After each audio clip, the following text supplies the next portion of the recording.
एक बड़ा सा जंगल था। उस जंगल में एक सिम्बा नाम का शेर रहता था। वह एक दिन अपनी माँ से पूछता है, माँ, सब जानवर हमसे डरते क्यों हैं? भाग क्यों जाते हैं? कोई भी मुझसे नहीं दोस्ती करता, मेरे साथ नहीं खेलता। वहाँ नदी के पास सभी जानवर पानी का आनंद लेते वक्त खेल-कूद करते हैं। अगर मैं उनमें शामिल होने जाऊँ तो मेरी आहट से ही सभी भाग जाते हैं। शेरनी माँ को कोई जवाब नहीं सोचता। वह सिम्बा को सोने का वक्त होने का बहाना करती है। सिम्बा वही बात सोचकर मायूस होकर सो जाता है। सिम्बा को सपने में भगवान दिखाई देते हैं। सिम्बा मासूमियत से भगवान से पूछता है, भगवान, तुमने मुझे इतना भयानक क्यों बनाया है कि सब मुझसे डर के भाग जाते हैं? कोई भी मुझे पसंद नहीं करता, मेरे साथ नहीं खेलता। मुझे भी उन जानवरों में से एक बना दो। भगवान हंसते हैं और कहते हैं, मैंने तो तुम सबको सोच समझ कर ही रूप दिया है, पर तुम यही चाहते हो तो ठीक है। तुम्हें किस जानवर जैसे रूप चाहिए? सिम्बा कहता है, मुझे कछुआ बना दो। मुझे कछुए का जीवन बहुत बेहतर लगता है। भगवान तथास्तु कहकर वहाँ से चले जाते हैं। सिम्बा नींद से जाग कर देखता है तो वह कछुआ बन गया होता है। सिम्बा को बहुत खुशी होती है। वह जंगल में इतराते हुए निकलता है। सिम्बा कछुए की चाल चलने लगता है, पर वह नदी तक पहुँचने तक शाम हो जाती है। उसके सारे दोस्त घर लौट गए होते हैं। सिम्बा भगवान जी को याद करता है। भगवान जी प्रकट हो जाते हैं और सिम्बा से कहते हैं, क्या हुआ, क्या परेशानी है?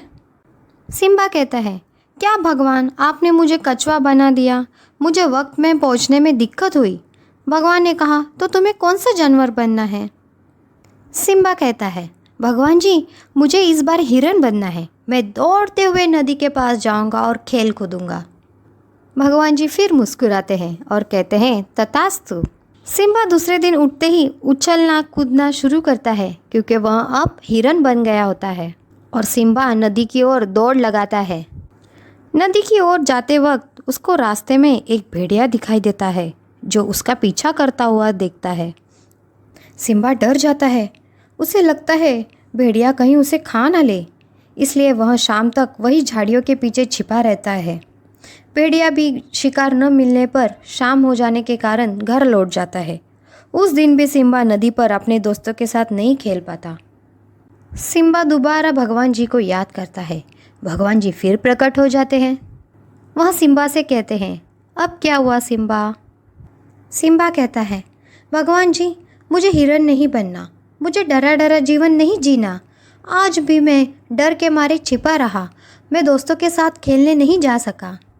भगवान जी मुस्कुराते हैं और कहते हैं, तो सिम्बा, अब तुम्हें किसका जीवन जीना है? सिम्बा कहता है, भगवान जी, आप मुझे खरगोश बना दो। मैं उछलता कूदता हुआ जल्दी जल्दी मैं नदी के किनारे पहुंच जाऊंगा शाम होने से पहले। तो फिर हमारा दोस्त सिम्बा खरगोश का रूप लेकर उछलता कूदता दौड़ता हुआ नदी की ओर निकल पड़ा। सिम्बा को खुशी के मारे ये ध्यान ही नहीं रहा कि वह शेर के गुफा के बाजू में से गुजर रहा है। शेर की नज़र सिम्बा पर पड़ती है और शेर सिम्बा को अपने पंजों में जकड़ लेता है और अपना सिम्बा डर जाता है। सिम्बा जोर जोर से चिल्लाता है, माँ, माँ, मुझे बचाओ। शेरनी ने सिम्बा को नींद से जगाया और सिम्बा को पता चल गया कि सिम्बा एक सपना देख रहा था। सिम्बा माँ को खुशी से गले लगाता है और कहता है, माँ, भगवान ने हम सभी को सोच समझ कर ही रूप और जीवन दिया है। एक हम ही है जो हमेशा उससे दोष देते रहते हैं। उस दिन से सिम्बा अपने जीवन और रूप का आनंद लेता है।